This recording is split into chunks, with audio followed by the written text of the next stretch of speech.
Hello, all you wonderful people out there, and welcome back to my media museum. Today I thought it would be fun to look at my Krokus tapes, because that's one band that I still have the bulk of their most popular releases on cassette tapes.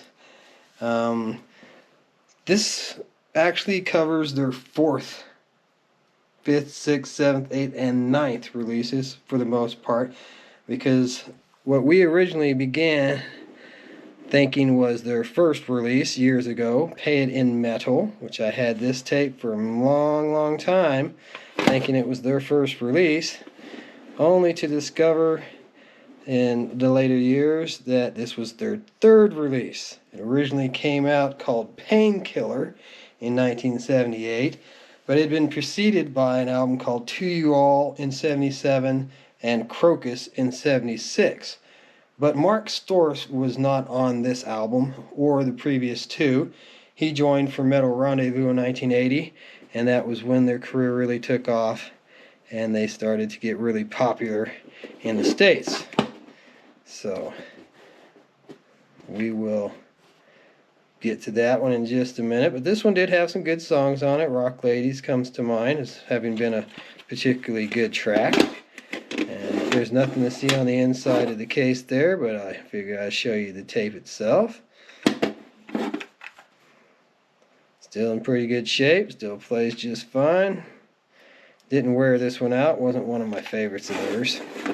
But pretty much from the time Mark became their singer and they put out Metal Rendezvous, I was a big fan from that point on. They sounded very AC/DC-ish, and that was no coincidence. You read up on them on Wikipedia, it even tells you how they saw an AC/DC concert and immediately decided to change their style. I do believe that's 100% true.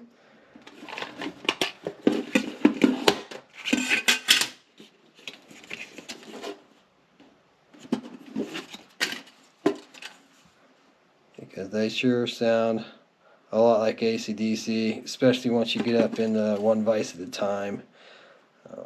They really sound like AC/DC on that one. But moving on from 1980 into 81, and we got Hardware. Burning Bones of War. Yeah, there were a lot of great songs on this one. Easy Rocker, Winning Man, which they actually did a couple of times, different albums. Yeah, this was a good one. I like the way all their cases were orange. I find that kind of interesting.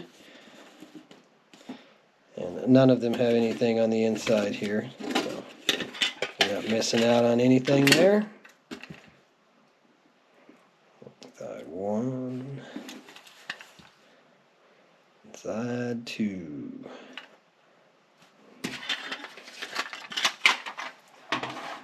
So then we'll move on to 1982, which this was actually the first Krokus album I bought as a brand new release Krokus album. Long Stick Goes Boom. A lot of my friends really loved that song. I thought it was pretty poorly written lyric-wise. Great tunes, but not so great lyrics. Playing the Outlaw was the one on this one that I truly loved. I absolutely loved that song. Playing the Outlaw. And like we said, we used to even joke around with some other new friends and pass off this one in particular as a new AC/DC album. Yeah, we got a new AC/DC album. Play it and people would believe it. And here we go. Going back to December of 83. Would have swore I bought that earlier, but the receipts don't lie. We got side two first there. And side one.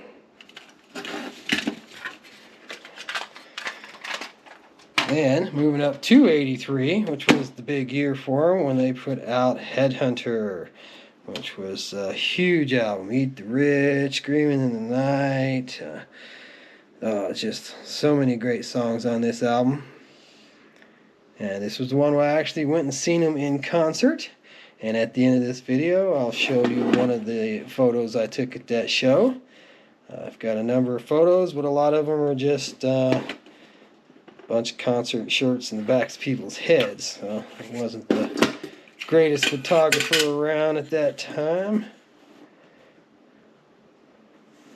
Had one of those little disc cameras. Oh, this one does have, this was the back of the album. So it's cool to see it reproduced on the inside cover of the cassette tape.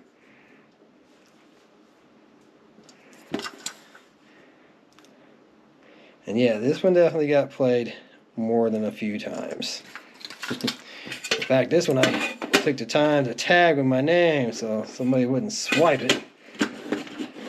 It's the only one of these that did have my name in it. I noticed that when I was previewing them, looking through them.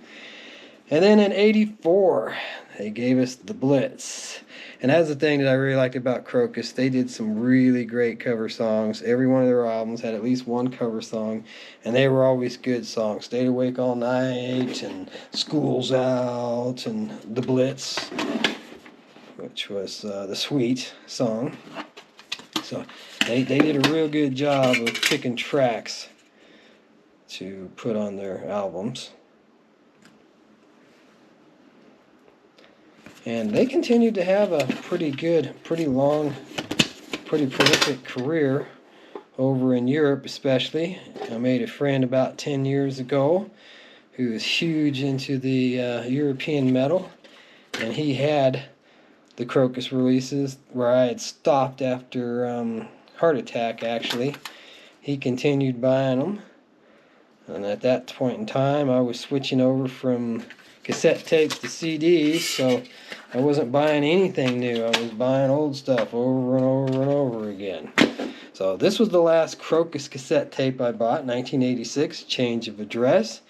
It was kind of a letdown. I wasn't really as impressed with this one as it had been the ones before it.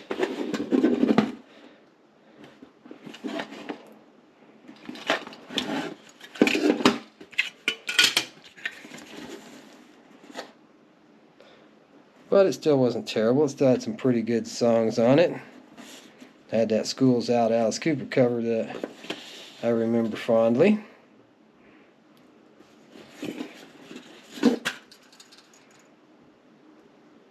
Yeah, Hot Shot City. A lot of good songs for it being remembered poorly. It actually has quite a few really good songs on there. And then Heart Attack, which came out in 1988, I only have on CD, and I couldn't find it to do this video.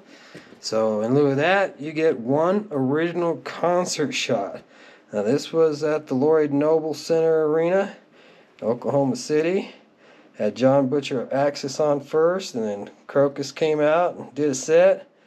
And then Def Leppard, which I believe was the Pyromania tour that year. So there you go. My Krokus cassette tapes. Hope you enjoyed the show. Rock on!